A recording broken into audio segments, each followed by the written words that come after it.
تاسو تیار شئ الیکشن نه مخکې عمران خان په ډک عدالت کې عدالت ته ویلي وو چې ته خپله کېده نو ته ماله څه انصاف راکړې. دا عمران خان عدالت ته ویلي وو.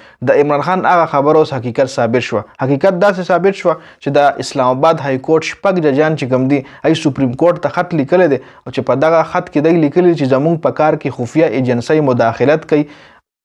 کم قسم مداخلت کوي پرې تفصیلا خبره کو. خو د عمران خان چې کومه خبره هغه حقیقت ثابت شوه. بشرا بیبي یو بیان چې کوم دی هغه جاری شو چې هغې له میډیا یو غلط رنګ ورکړی دی. بشرا بیبي ویلي که چېرې عمران خان ته نقصان ورسېدو نو یو درې کسان یاد کړو چې هغوی به ذمه دار وي. نو اوس هغه بیان ته میډیا ډېر غلط رنګ ورکړی چې په هغې هم تفصیلا خبره کو. بل اسلام آباد کې د پی ټي آی جلسې ته بل اسلام آباد کې چې کوم د پی ټي آی جلسه پلان شوې وه شیډول شوې وه نو هغې اجازت هم پی ټي آی ته میلاو شوی دی. بل د سنم جاوید او د پی ټي آی د نورو کارکنانو ضمانتونه هم منظور شوي دي. په هغې هم ډیټیل سره خبره کو.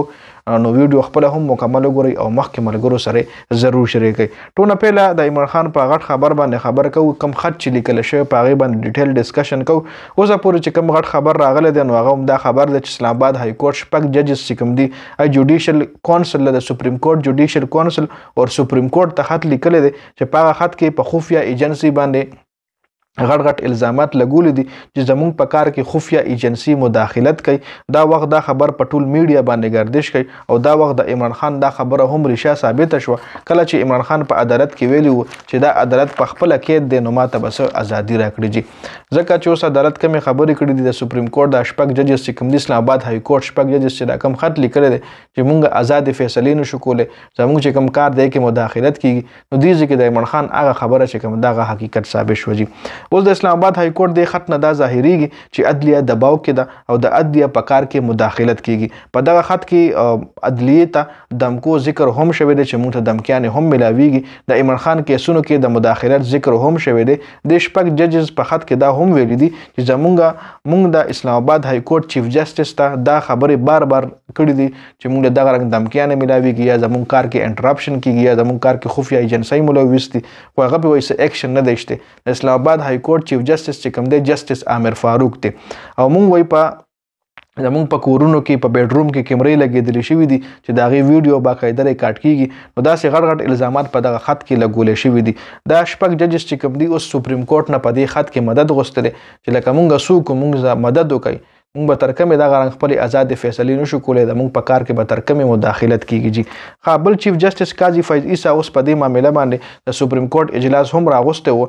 دا ټول ججز ورسره شریک شوي په دغه اجلاس کې او دغه اجلاس کې چې کومې دننه خبرې شوي دي د هغې اپډیټ لا نه ده راغلی. هر چې که راشي به در سره نیکسټ ویلوګ کې بیا انشاءالله شریک کوم جي. بل طرف ته د سنم جاوید او عالیه حمزه ضمانت هم منظور شوی دی او ورسره نور هم د پی ټي آی 31 کارکنان دي چې د هغوی ضمانت د لاهور جنا هاوس حمله کیس کې منظور شوی دی او په راتلونکي ټایم کې به نور هم د پی ټي آی چې کوم کارکنان د ګرفتار د هغوی ضمانتونه منظوریږي. په پنډۍ کې هم د پی ټي آی د کارکنانو ضمانتونه منظور شوي دي جي. پرون بشرا بیبي دا خبره کړې وه که چېرې عمران خان ته نقصان ورسېدو نو 3 کسان یاد کړو چې دی به ذمه دار وي. هغه 3 کسانو چې کوم بشرا بیبي انټرویو ورکړی و نو هغې ته میډیا ډېر غلط رنګ ورکړی دی. اصل کې بشرا بیبي ویلي وه چې رانا ثناالله چې کومې خبرې کړي دي نو هغې نه دا ظاهریږي چې د عمران خان زندګۍ ته خطره ده. نو لہذا جنرل عاصم منیر یاد کړی دی جنرل ندیم یاد کړ جنرل ندیم انجم یاد کړی دی او فیصل نصیر یاد کړی چې دی له زه گزارش کوم چې تاسو عمران خان ته یقیني فل پروف سکیورټي ورکړئ. ځکه د رانا ثناالله چې کومې خبرې کوي نو دا ټیک خبرې نه دي. تاسو له پکار دي چې تاسو عمران خان ته سکیورټي ورکړئ او که چېرې په عمران خان باندې ویسو شو نو دغه 3 کسان چې کوم دي دی بې ذمه دار وي. ځکه د سکیورټي ایشو چې کوم هغه دی سره ده دی له پکار دي چې هغوی له مطلب سکیورټي ورکړي. بیا ترې صحافي سوال وکړو چې آیا ته پر 3 کسانو الزام لګیا نو بشرا بیبي ورته وویل چې نه زه پې الزام نه لګوم خو زه خو چې کومو خلکو عمران خان خلاف پلان جوړ کړی دی نو هغوی به د عمران خان خلاف پلان باندې عمل کوي او که چېرې هغوی عمل په عمران خان خلاف په پلان باندې عمل کوي او عمران خان ته څه نقصان رسي نو بیا دغه 3 کسان دي چې دی به ذمه دار ځکه دی د سکیورټي ایشو چې کومه ده سکیورټي ذمه داري د دی ده نو چې په جیل کې هم دننه هغه سره څه چل کېږي نو بیا به دغه 3 کسان وایي ذمه دار وي.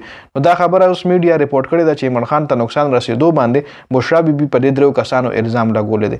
یو همدغه آرمي چیف یادی یو ډي جي آی ایس آی یادی او جنرل فیصل نصیر یادی چې په دې 3 کسانو باندې بشرا بیبي الزام لګولی دی. اصل کې بشرا بیبي د 3 کسان د عمران خان د سکیورټي ذمه دار ټهراو کړي دي خو میډیا د بشرا بیبي خبرې ته غلط رنګ ورکړی دی جي. نو په دې ویډیو کې دا څه اهم اپډیټس اهم ډیولپمنټس ما تاسو سره شریک کوم. د ویډیو کتلو زیاته مننه جي. والسلام.